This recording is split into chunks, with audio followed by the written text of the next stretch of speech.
Good morning, students. આજે આપણે ધોરણ 9 વિષય અંગ્રેજીમાં text unit number 7 adolescent speak તરુણો બોલે છે તેનો અભ્યાસ કરીશું. યુનિટનો આપણે સ્ટડી કરીએ એટલે તેમાં આવતા આપણે સ્પેલિંગ્સ પર નજર કરીશું. સમજીએ સ્પેલિંગ્સ. ટીનેજર, તરુણ, કાઉન્સેલર, સલાહકાર, વેલ નોન, જાણીતા, લેખ, ઉણપ, ઇનડિસાઇસિવનેસ, અનિર્ણાયક સ્થિતિ, બુશ, વધારો, કન્સલ્ટ, સલાહ લેવી, અક્વાયર, મેળવવો, ટુ ગેટ ઇન્ફેક્ટેડ, ચેપના, સ્ટેરિલાઇઝ, જંતુમુક્ત કરવું, ટુ કન્ક્લુડ, પૂરું કરવું, ટુ સ્પોઇલ, બગડી કે સડી જવું, એન્ડ ઓબ્લાઇજ, આભારી થવું. તો સ્ટુડન્ટ્સ આ સ્પેલિંગમાં તમારે બધા સ્પેલિંગ્સ લખવાના રહેશે. 6 મિનિટ્સ જેટલા સ્પેલિંગ્સ કમ્પ્લીટ કરી લીધા પછી અને તેનો અભ્યાસ કરશું. હવે સમજીએ આપણે unit number 7 adolescent speak.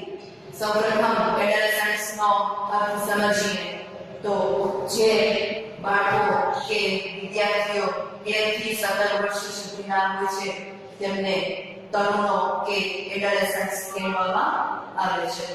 Speak એટલે કે બોલે છે. શું કહે છે, તેમના પ્રશ્નો શું છે તે આપણે આ યુનિટમાં સમજીશું. એન્કર એટલે કે બોલનાર, પ્રવક્તા says, good evening friends. Welcome to the video conference arranged by the Youth Club Ahmedabad.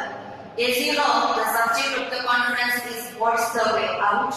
Teenagers of Gujarat will discuss their problems with well-known counselors of the state, Dr. Chandran Shah and Mr. Saurabh Bakshi. They will try to show the teenager the right way. Let's begin the conference with the question from a 15-year-old boy. Anchor કરે છે બધા જ મિત્રોનું ખૂબ જ સ્વાગત છે. આજે આપણે આ વિડિયો કોન્ફરન્સમાં ગુજરાતના અમદાવાદના જાણીતા યુથ ક્લબ દ્વારા આયોજિત આ વિડિયો કોન્ફરન્સમાં બધાનું સ્વાગત છે કે જેમાં જાણીતા સલાહકાર, બરાબર, ગુજરાત રાજ્યના જાણીતા સલાહકાર, કાઉન્સેલર્સ એટલે કે સલાહકારો ડોક્ટર ચંદ્રકાંત શાહ અને મિસ્ટર સૌરભ બક્ષી છે એ વિદ્યાર્થીઓની કે ટીનેજર્સ તરુણોની જે સમસ્યાઓ છે તેમને ચર્ચાઓ કરશે. તો આજે આપણે 15 વર્ષના એક છોકરાના પ્રશ્નથી આ કોન્ફરન્સની શરૂઆત કરીએ અને તેમને યોગ્ય રસ્તો બતાવશે. The boy, good evening sirs, I am Jignesh from Kalam. એક છોકરો કહે છે કે ગુડ ઇવનિંગ સર, મારું નામ જિગ્નેશ છે અને હું તલોદથી બોલું છું. Mr. Shah says, good evening Jignesh, what's your problem? Tell us. Mr. Shah says, good evening Jignesh, તારી સમસ્યા શું છે અમને કહો. Jignesh says, lack of self-confidence is my problem. It has led me to indecisiveness. I cannot take a quick decision and I feel I waste my time. I prepare a timetable but I can't follow it. How can I build up my confidence? Jignesh કહે છે કે મારામાં આત્મવિશ્વાસનો અભાવ છે. Lake એટલે કે અભાવ, ન સેલ્ફ કોન્ફિડન્સ, આત્મવિશ્વાસનો અભાવ છે, એ મારી સમસ્યા છે. અને તે મને ઇનડિસાઇસિવનેસ એટલે કે અનિર્ણાયક સ્થિતિમાં, આપણે કોઈ પણ પરિસ્થિતિ સામે આવે અને એમાં આપણે તાત્કાલિક નિર્ણય ન લઈ શકીએ એવી પરિસ્થિતિમાં હોય ત્યારે તેને અનિર્ણાયક સ્થિતિ કહેવાય છે.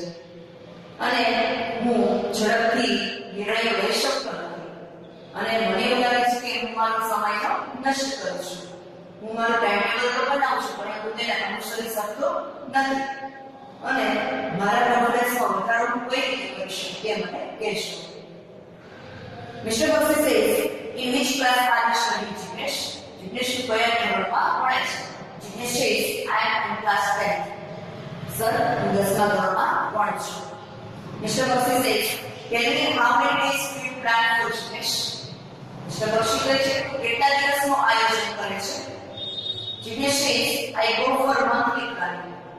Sir, હું એક મહિનાનું આયોજન કરું છું. Mr. Baxi says, Dinesh, don't plan for a long period. Don't set such a difficult goal to achieve. Be practical. Mr. Baxi ને સલાહ આપે છે કે જીનેશ આટલા લાંબા સમય સુધીનું આયોજન ન બનાવવું જોઈએ અને આપણે જે ઉદ્દેશ્યમાં પહોંચવાનો અઘરું લાગે એવો આપણે ઉદ્દેશ્યમાં એવો અઘરો ઉદ્દેશ્ય પણ આપણે સેટ ન કરવો જોઈએ અને પ્રેક્ટિકલ બનવું. જીનેશ કહે so should I plan for a week sir? Jinesh કહે તો શું મારે એક અઠવાડિયાનું આયોજન કરવું જોઈએ sir? Mr. Baxi says not even for a week. Plan for only one day and try to follow it. માત્ર એક જ દિવસનું તમે ટાઈમ ટેબલ કે આયોજન બનાવો અને તેને ફોલો કરવાનો પ્રયત્ન કરો. Get habituated to do like this. આવી આયોજન બનાવી અને get habituated એટલે કે ની આદત કે ટેવ પાડવી જોઈએ. Dinesh says, will it build confidence in me? તો તેનાથી મારામાં કોન્ફિડન્સમાં વધારો થશે. Mr. Baxi says, certainly, only a few minutes back you said you can't follow the timetable. This fact discourages you. Follow your timetable for some days. It will boost your confidence. Mr. Baxi says, ચોક્કસ થોડી મિનિટો પહેલા એ કહ્યું કે આટલા લાંબા સમયનું timetable બનાવીને તું એમાં એને પ્લાન છે એ ફોલો કરી શકતો ન હતો અને તારામાં કોન્ફિડન્સનો અભાવ હોવાના કારણે તું નાખી ન થતો હતો અને હવે તો આ રીતના ટાઈમટેબલ બનાવ અને થોડા દિવસ સુધી તું તેના ફોલો કરવાનો પ્રયત્ન કર તારો જે કોન્ફિડન્સ છે એ બુસ્ટ એટલે કે વધશે. Jignesh thank you sir. તમારો આભાર sir. Anchor says, Jinesh will be a confident man. Let's listen to the young lady online. Anchor કહે છે કે જીગ્નેશ છે હવે આત્મવિશ્વાસી માણસ બની જશે. ચાલો આપણે તો young lady ને સાંભળીએ online. Dilshad, Namaste sir. I'm Dilshad from Raipur. My face is full of pimples. How can I get rid of them? Dilshad કહે છે કે નમસ્તે સર. હું રાપરથી બોલું છું. મારો ફેસ છે એ પિમ્પલ્સ એટલે કે ખીલથી ભરેલો છે અને હું તેનાથી છુટકારો કેવી રીતે મેળવું. Mister Shah says, what have you done so far? Mister Shah કહે છે કે અત્યાર સુધી તમે શું કર્યું? Dilshad says, I have applied various creams but nothing has worked. Mister કહે છે કે ઘણા પ્રકારની ક્રીમ્સ લગાવી પરંતુ કંઈ પણ અસર થઈ નહીં. Mr. Shah says, Dilshad, don't worry too much. Pimples are common at this stage. They are sure to go. Mr. Shah says, Dilshad, ચિંતા ન કરો. જ્યારે વિદ્યાર્થીઓ આ ઉંમરમાં હોય છે ત્યારે તેમના ચહેરા પર આ પ્રકારની સમસ્યા થવી સામાન્ય છે અને અમુક ઉંમર પછી એ તમને જતા રહેશે. Dilshad says, but how? કેવી રીતે? And tried out of time જુદી જુદી ક્રીમ લગાવીને થાકી ગઈ છું. Mr. Shah says, don't get carried away by the ads. Better consult a skin specialist. Mr. Shah કહે છે કે જુદા જુદા પ્રકારની જે જાહેરાતો આવે છે એનાથી તમારે આકર્ષાવું ન જોઈએ. તેના કરતાં તમારે કોઈ જે જાગીરના સલાહકાર કે નિષ્ણાત હોય તેમના પાસે તમારે જવું જોઈએ. Dilshad says, thank you sir. Dilshad કહે છે આભાર સર. સ્ટુડન્ટ્સ આ વિડિયોમાં આપણે દિલશાદના પ્રશ્ન સુધીનો અભ્યાસ કર્યો છે. નેક્સ્ટ વિડિયોમાં આપણે આગળ યુનિટ લઈશું અને તમે સ્વાધ્યાય પોથીમાં આ સ્વાધ્યાય છે યુનિટ છે એ કમ્પ્લીટ કરશો.